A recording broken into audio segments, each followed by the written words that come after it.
Сау саламат тұрдыңыздар ма, қадірменді тыңдармандар.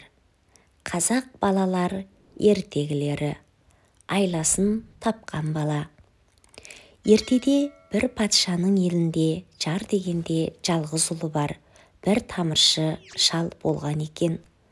Ол қай жерде ауру сырқау болса да, сонда барып тамыр айырып, ем-дом істеп жүріпті. Бірақ ол дүние мүлікті дос тұтпайтындықтан ауруларға істеген ем-домына бола ақы талап етпейді екен. Сондықтан ол дүниеден көшкенде де артында қалған бала-шағаларына ешбір мал-мүлік қалдыра алмапты. Тамыршы шал қайтыс болғанда оның жалғыз ұлының келіншегі жүкті екен. Жоқшылықтың тақсіретін әбден тартқан ұлы мал етіне жерік болған келіншегіне бір жапырақ ет тауып бере алмай қатты қиналыпты. Сонымен ол ақша тауып, азырақ ет сатып алу үшін бір күні базарға барып жалданып істейтін жұмыс іздепті. Сөйтіп жүргенде патшаның оң қол уәзірінің адам жалдау жұмысын істетпекші болған хабарын естіп, уәзірге барыпты. Барса, оң қол уәзір өзіне қарасты бақшаның артындағы құм төбешікті тегістеп, ағаш ектіріп, бақшасын кеңейтпекке адам алатындығын айтыпты. Тамыршы шалдың ұлы: тақсыр, бұл шаруаңызды мен тындырып берсем бола ма екен деп өтініпті. Оң қол уәзір: әрине болады, бірақ сен жалғыз істесең уақыт ұзаққа созылып кетер ме екен депті. Тамыршы шалдың ұлы: бұл расында оңайлықта бітетін шаруа емес, бірақ мен төбешікті бір күнде тегістеп берсем, еңбек ақыма не берер екенсіз? Әйелім 2 қабат мал етіне жерігеді деп жағдайын айтыпты. Ондай болса депті оң қол уәзір, бір күндік еңбек ақың 1 лақ болсын. Бұл сөзді естісімен тамыршы шалдың ұлы қуанып: рахмет тақсыр депті де тереу жұмысты бастапты. Күн түске таяғанда оның кетпені әлде бір қатты нәрсеге тарс етіп тиіпті. Қараса, кетпенге тиген ағаш екен. Ол әлгі ағаштарды суырып алған екен. Астынан бір үңгір көрініпті.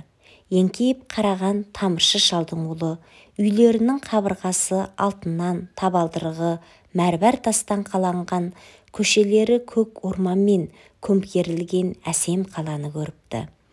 Ол бұл ғажайып іске таңданып, ахуалды оң қол уәзірге жеткізіпті. Оң қол уәзір бұл іске не сенерін, не сенбесін білмей, өз көзімен көрмекке әлгі үңгірге келіпті. Оң қол уәзір мен тамыршы шалдың ұлы әлгі үңгірмен жер астыға түсіп, жер асты қаласын бірден тамашалапты.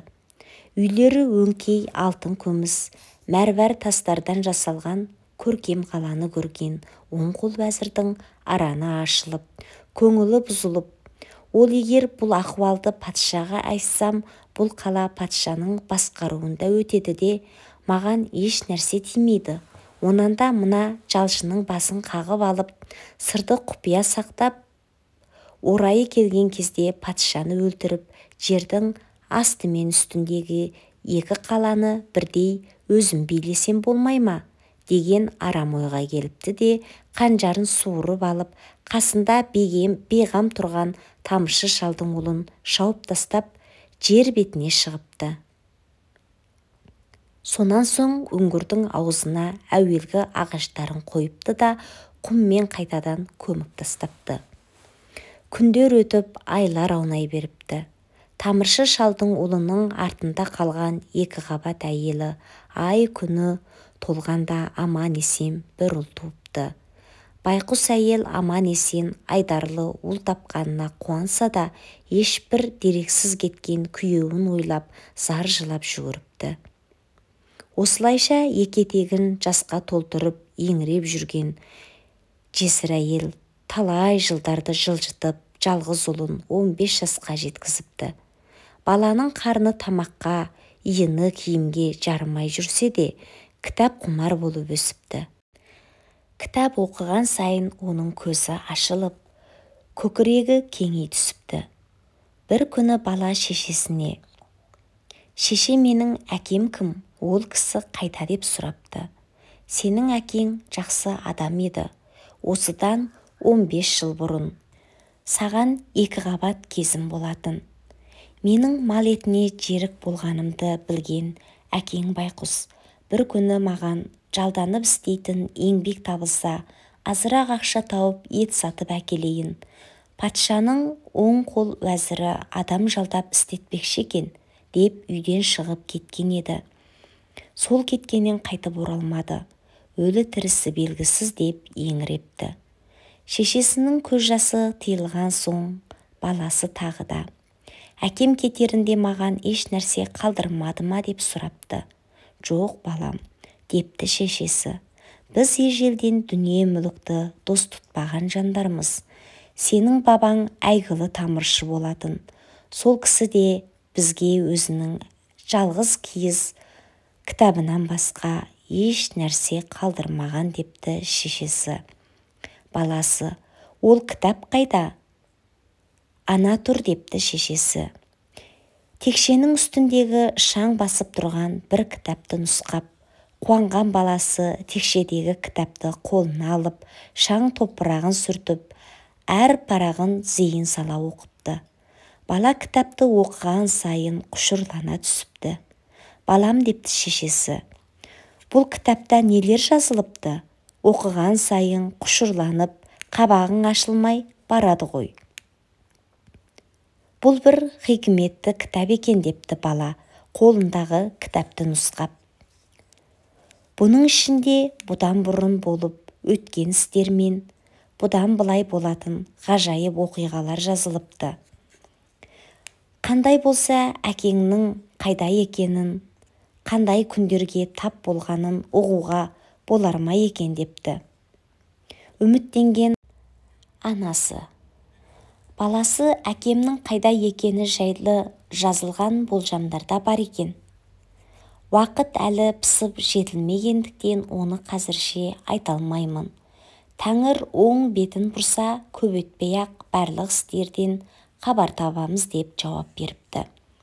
Ендігі сөзді осы елдің патшасынан естейік. Бір күні түнде ұйықтап жатқан патша ғажайып бір түс көріпті. Таңертең орнынан тұра сала ордадағы уәзірлер мен оқымыстыларын шақыртып алып, көрген түсін айтып, осы түсімді жорып беріңдер депті. Бірақ ордадағы оқымыстылар мен уәзірлер патшаның түсін жори алмапты.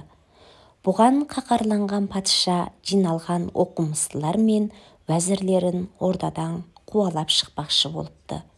Осы кезде бір қария патшаға: «Құрметті тақсыр, осы қаланың шетіндегі бір қыстақта 15 жастағы бір жетім бала бар екен.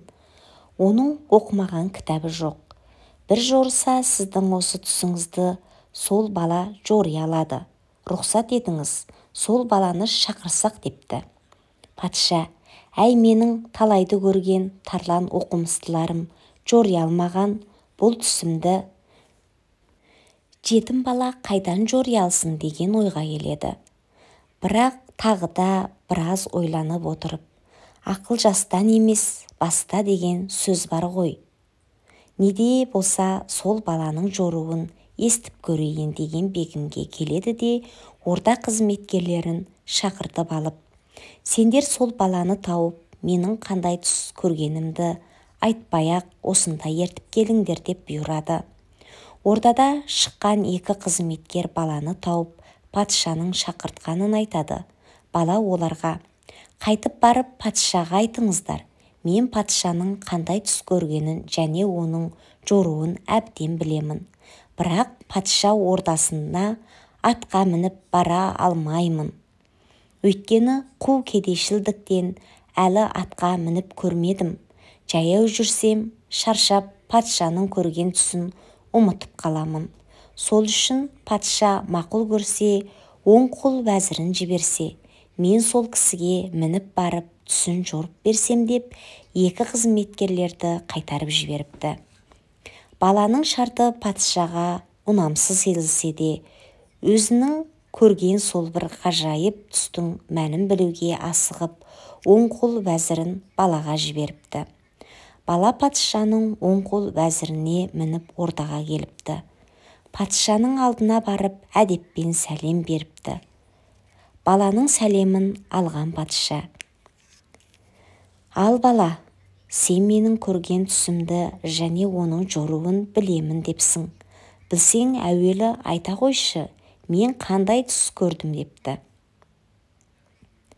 Патшаның көрген түсі және оның мәні баланың бабасынан қалған киіз кітапта жазылған екен. Бала сол кітаптағы айтылуы бойынша патшаның көрген түсін баяндапты. Түсіңізде сіздің басыңызда сарғайып пысқан бір табақ нан бар, кетіп бара жатқан едіңіз. Кенеттен көктен тағы бір табақ нан түсіп, сіздің құшағыңызға қона бергенде, аяғыңызға оралып жүрген бір төбет ит көктен түсіп келе жатқан әлгі бір табақ нанды қағып алып, бауырына басып қалды. Әлден соң әлгі ит басыңызда тұрған ана бір табақ нанды да алмақшы болып секіреді. Сол кезде сіз итке кет деп қатты ақырып оянып кеттіңіз деп баяндапты. Түсінде көрген оқиғаларын баланың дәл айтып бергеніне таң тамаша болған патша: «Ей бала, сенің мен көрген түсті осынша тура айтып беруің кісіні қайран қалдырарлық іс екен» депті. Сонда бала патшаға қарап күліп тұрып: «Тақсыр патшам, бұл онша қайран қаларлық іс емес. Бұдан да қайран қаларлық істі әзір осы түсіңізді жорығанда білесіз» деп патша түсінің жоруын сөйлеп кетіпті. «Басыңыздағы сарғайып пысқан бір табақ нан патшалық салтанатыңыз» депті бала. Сөзін жалғай түсіп: «Ал ана аспаннан төбет ит қағып алып бауырына басып алған тағы бір табақ нан сізге енді қосылмақшы болған байлық еді. Сонда сіздің сол несібеңізді тартып алып, басыңыздағы бағыңызға, патшалық тағыңызға таласқан төбет кім?» Бала осыны айтып сәл кідіріпті. Сонда тыңдап тұрған орда қызметкерлері мен оқымыстылар жағаларын ұстап, бір-біріне күдіктене қарапты. Оң қол вәзір бармағын шайнап шегіншектей беріпті. Осының бәрін өз көзімен көріп отырған патша балаға: «Айта бер бала» депті. Бала сөзін тағы да сабақтай түсіп: «Сол төбет ит сіздің ана тұрған оң қол вәзіріңіз» депті. Патша бала сөзінің анық қанығына жету үшін: «Сенің қандай айғағың бар?» деп сұрапты. Бала бабасынан қалған әлгі киіз кітапты ашып жіберіп: «Патша, мен орда қызметкерлерін вәзірдің бақшасының артындағы құм төбешікке бастап барып, сонан соң құм төбешікті қаздырып, үңгірдің аузын ашып, әлгі үңгірмен оларды жерасты қаласына бастап түсіпті. Жер бетіне мұндай әсем қала көрмеген патша, мен орда қызметкерлері таңырқап, таңдай қағып, Тәңір атын қайта-қайта шақырыпты. Патша ордасына оралған соң оң қол вәзірін қатты қинап жауапқа тартыпты. Ақыр оң қол вәзір өзінің асқынған арам ниетін іске асыру үшін құм төбешікті қаздырып, үңгірдің аузын ашқан адамды өлтіріп, үңгірдің аузын қайта бітеп тастағандығын, енді патшаның өзіне орайын тауып, бір қастық істемек болып жүргенін мойындапты. Сонда бала патшаға: «Бабамнан қалған киіз кітапта бұдан бұрын және бұдан былайғы болатын уақиғалардың барлығы жазылыпты. Оң қол вәзір өлтірген сол адам менің әкем екен.